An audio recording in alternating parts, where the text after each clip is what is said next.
Hello दोस्तों, स्वागत है आप सभी का मुराद एकेडमी के यूट्यूब चैनल पर। और आज हम बात करने जा रहे हैं राजस्थान जीके के आर्ट एंड कल्चर के बारे में, जो कि बहुत ही महत्वपूर्ण है हर एक एग्जाम की दृष्टि से। जैसे कि आप देख सकते हैं सीईटी, जो कि ग्रेजुएशन और सीनियर सेकेंडरी और रीट की जो एग्ज़ाम है उनके लिए बहुत ही महत्वपूर्ण है।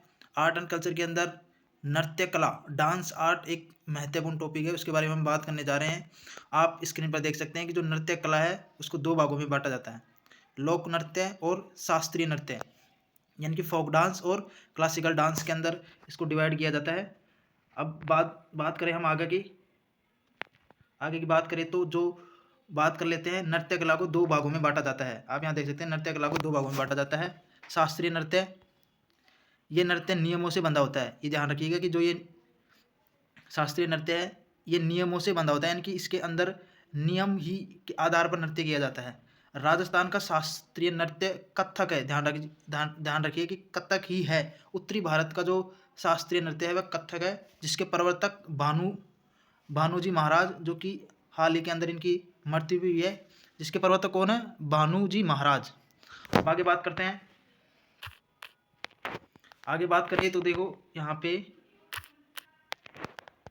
उत्तरी भारत का शास्त्रीय नृत्य भी कथक है। मैंने बताया था कि जो उत्तरी भारत है या फिर उत्तरी भारत में जितने भी स्टेट्स पड़ते हैं उनके शास्त्रीय नृत्य कथक है, जिसके प्रवर्तक बिरजू महाराज है। इस नृत्य का प्रमुख केंद्र वाराणसी है और लखनऊ है। ये याद रखिएगा, उत्तर प्रदेश के वाराणसी और लखनऊ जो ये शास्त्रीय नृत्य है उसके प्रमुख केंद्र, तथा इसके कलाकार दयाशंकर तथा इसके प्रमुख महिला कलाकार उमा शर्मा है।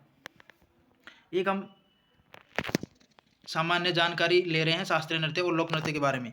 अब आप यहाँ पे देखिए, लोक नृत्य के बारे में हमने जान लिया। शास्त्रीय नृत्य के बारे में, शास्त्रीय नृत्य एक नियमों से बंधा हुआ नृत्य है, जिसके प्रवर्तक बिरजू महाराज हैं और उनके प्रमुख केंद्र वाराणसी और लखनऊ है। और उनके प्रमुख कलाकार दयाशंकर और प्रमुख महिला कलाकार उषा शर्मा है। लोक नृत्य के बारे में बात कर लेते हैं तो लोक नृत्य एक लोगों का एक सामान्य प्राप्त नृत्य है, जो कि किसी समाज मान्यताओं से जुड़ा होता है। जैसे हर एक समाज का अलग नृत्य होता है, तो यह लोक नृत्य के अंदर आता है। लोक नृत्य को चार भागों में बांटा जा सकता है। लोक नृत्य को कितने भागों में बांटा जाता है? तो चार भागों में इसको बांटा जा सकता है। अब देखते हैं कौन कौन से नृत्य में बांटा जा सकता है। लोक नृत्य है उनको चार भागों में बांटा जाता है। चार भाग इस प्रकार से कि सामाजिक और धार्मिक नृत्य, व्यवसायिक नृत्य, जैसे कि कोई समाज और धर्म के लिए जो नृत्य किया जाता है जिसमें किसी प्रकार का व्यवसाय नहीं होता है। सामाजिक नृत्य, व्यवसायिक नृत्य जो पैसे कमाने के लिए किया जाता है। क्षेत्रीय नृत्य किसी विशेष क्षेत्र के अंदर, जातीय नृत्य होते हैं, जनजातीय नृत्य होते हैं, उनके बारे में बात कर लेते हैं। देखो यहाँ पे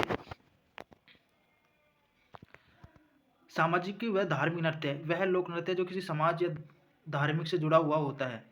ठीक है, अब हम बात कर लेते हैं इनमें जो सामाजिक नृत्य हैं उनमें देख लेते हैं। सबसे महत्वपूर्ण नृत्य वो है मारवाड़ और जयपुर के अंदर डांस किया जाने वाला घूमर नृत्य। घूमर नृत्य बहुत ही फेमस नृत्य है। इस नृत्य का प्रारंभ जोधपुर के शासक उम्मेद सिंह के समय हुआ था। जोधपुर के शासक उम्मेद सिंह के हुआ था। घूमर नृत्य की उत्पत्ति मध्य एशिया के भ्रंग नृत्य से मानी जाती है। इसकी उत्पत्ति किससे मानी जाती है? भ्रंग नृत्य से मानी जाती है घूमर नृत्य की। याद रखिएगा, जोधपुर के शासक उम्मेद सिंह के समय माना जाता है इस नृत्य का प्रारंभ। आगे बात करें तो राज्य में इस नृत्य का प्रारंभ भील जनजाति के द्वारा माना जाता है, जिन्होंने सर्वप्रथम सरस्वती की आराध्या के लिए इस नृत्य को प्रारंभ किया था। राजस्थान में इस नृत्य का प्रारंभ भील जनजाति के द्वारा माना जाता है, जिन्होंने सर्वप्रथम सरस्वती की आराधना के लिए इस नृत्य का प्रारंभ किया था। इस नृत्य को प्रारंभ किया था। बात कर लेते हैं तो इस नृत्य को राज्य नृत्य भी कहते हैं, यानी कि अब उपनाम याद रखिएगा, नृत्यों की आत्मा कहते हैं इसको। नृत्यों की आत्मा के बाद आप यहाँ पे देख सकते हैं कि नृत्यों का सिरमौर, राज्य का रजवाड़ी नृत्य भी कहते हैं। इस नृत्य का आयोजन गणगौर या विवाह मांगलिक अवसरों में किया जाता है। इस नृत्य में 80 या 108 कली का घाघरा 108 कली का घाघरा पहनकर किया जाता है। घाघरा का किनारा घुम या कुंभ कहलाता है। ये याद रखिए, जो घाघरा होता है, घघरा, उसका किनारा घुम या कुंभ होता है।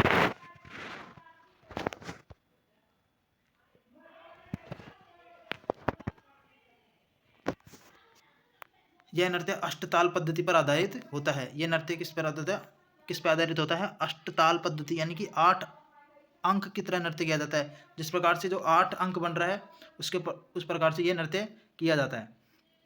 हाथों के लहराव को कहरावना कहते हैं, याद रखिएगा। हाथों के जो लहराने की जो कला है उसको कहरावना कहते हैं। इस नृत्य के नृत्यांगनाओं की चाल को सवाई कहते हैं। नृत्यांगना की चाल को सवाई कहते हैं तथा हाथों की चाल को लूर कहते हैं। हाथों की चाल को लूर कहते हैं और हाथों के लहराने को कहरावना कहते हैं और नृत्यांगना की चाल को सवाई कहते हैं। इस नृत्य में शहनाई वाद्य यंत्र का, याद रखिएगा, शहनाई, ढोल, थाली, मांदल वाद्य यंत्रों का प्रयोग किया जाता है। आगे बात कर लेते हैं। तो इस नृत्य के विख्यात जो कलाकार है वे डांसर है वह केसी मालू को दिलाई है। इसकी जो विख्यात जो इसको पहचान है उसको केसी मालू ने दिलाई है। मतलब इसकी पहचान वर्ल्ड के अंदर इसकी पहचान दिलाने वाले कलाकार कौन है? केसी मालू ने इसको पहचान दिलाई है। आगे बात करते हैं इसके बारे में।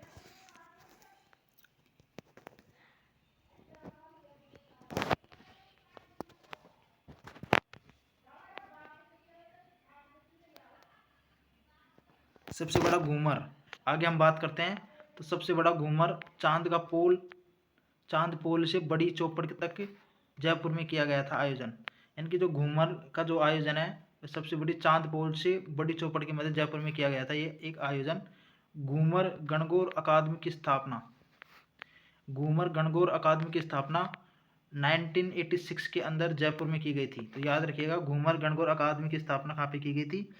जयपुर के अंदर। और कब की गई थी? 1986 के अंदर। अब देख लेते हैं कुछ इंपॉर्टेंट चीज़ें यहाँ पे। तो यदि घूमर साधारण महिलाएं कर रही हैं तो उसे घूमर, व बालिकाएं कर रही है तो उसे घुमरिया, तथा गरासिया जाति की लूर महिलाएं कर रही है तो उसे लूर कहा जाता है। ये याद रखिएगा, लूर। यदि कि गरासिया जाति की महिलाएं करती है तो उन्हें लूर कहते हैं, और कोई साधारण महिला कर रही है तो उसे घूमर कहते हैं, और यदि बालिका कर रही है तो उसे घुमरिया कहते हैं। ठीक है दोस्तों, ये हो गया घूमर नृत्य हमारा, जो कि बहुत ही महत्वपूर्ण था। उसके बाद में आने वाला है अग्नि नृत्य, जो कि बहुत ही ज़्यादा महत्वपूर्ण है। यहाँ पे आप देख सकते हैं कतरिया सर बीकानेर के अंदर ये बहुत ज़्यादा फेमस है। आगे बात करते हैं। तो यहाँ पे हम बात करें तो जसनाती सिद्धों द्वारा जसनाथ जी के मेले में किया जाता है। जसनाती सिद्धों के द्वारा जसनाथ जी के मेले में किया जाता है ये नृत्य। अब यहाँ पे देख सकते हैं इस प्रकार से ये नृत्य किया जाता है।